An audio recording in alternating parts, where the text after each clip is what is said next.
Uganda is looking to build a business environment that is resilient against insolvency. And one of the ways that the East African economy is looking to achieve that is by balancing its financial system stability, recovery, and investment ecosystem. And that was the center of the 8th annual insolvency conference of the Uganda Registration Services Bureau that was held this week. Let's listen.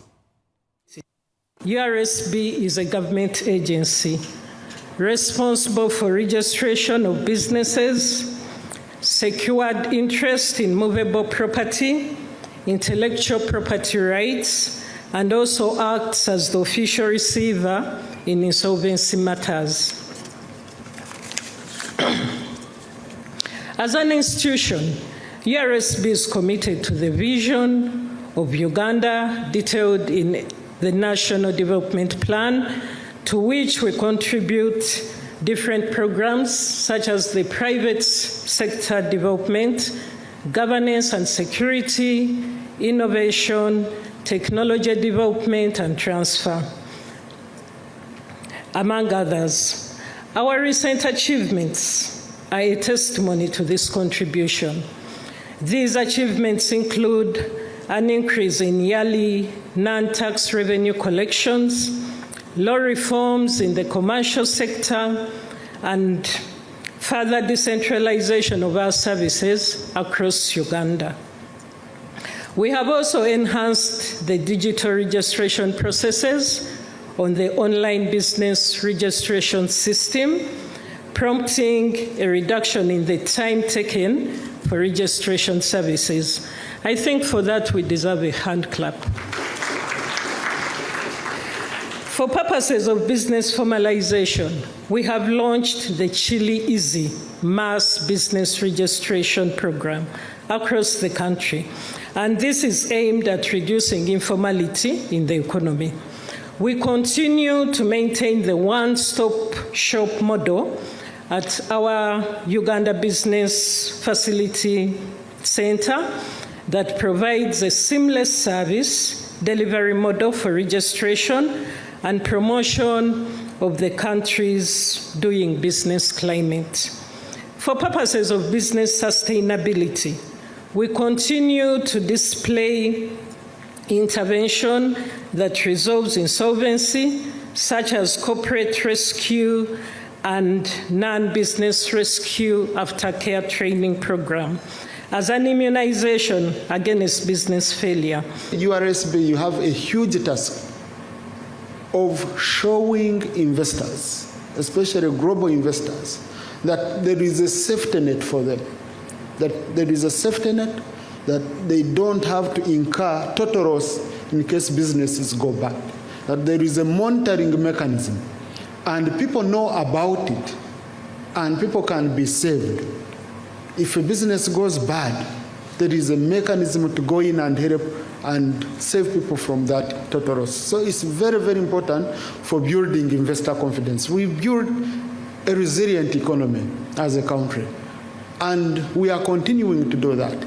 But you see, inward-looking kind of economy is no longer working in the global. I know with the recent interventions from the US, the global system has been shattered, but multilateralism is still working. We can't run away from it.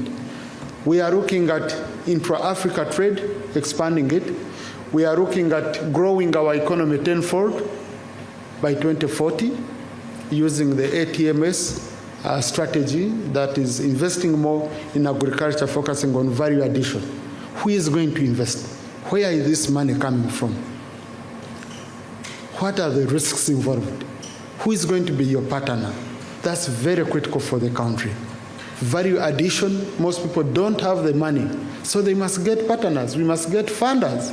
All these funders require a robust insolvency regime as one of the factors of foolproofing our economy, knowing I can be helped in case of trouble.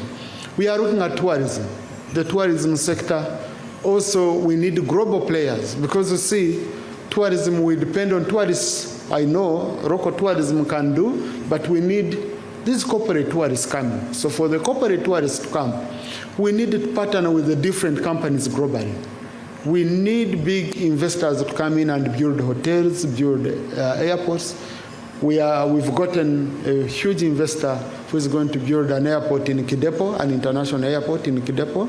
He's already started, and a top-of-the-range 5-star hotel. Yeah?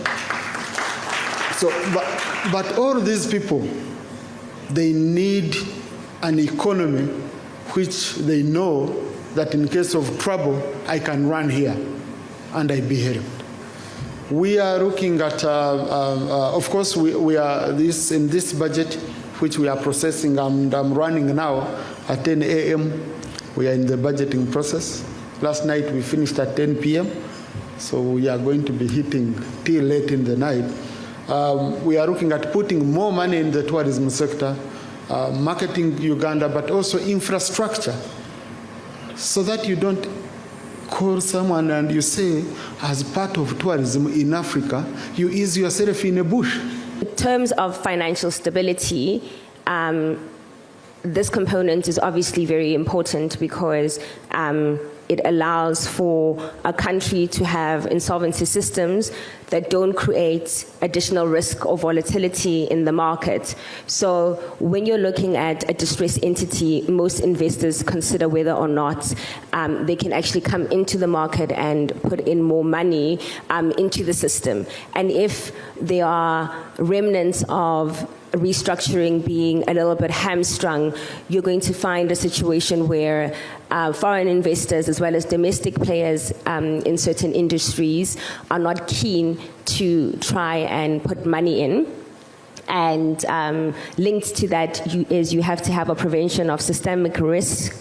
So this is to prevent a sudden collapse of businesses and to mitigate the impact on employees and the economy.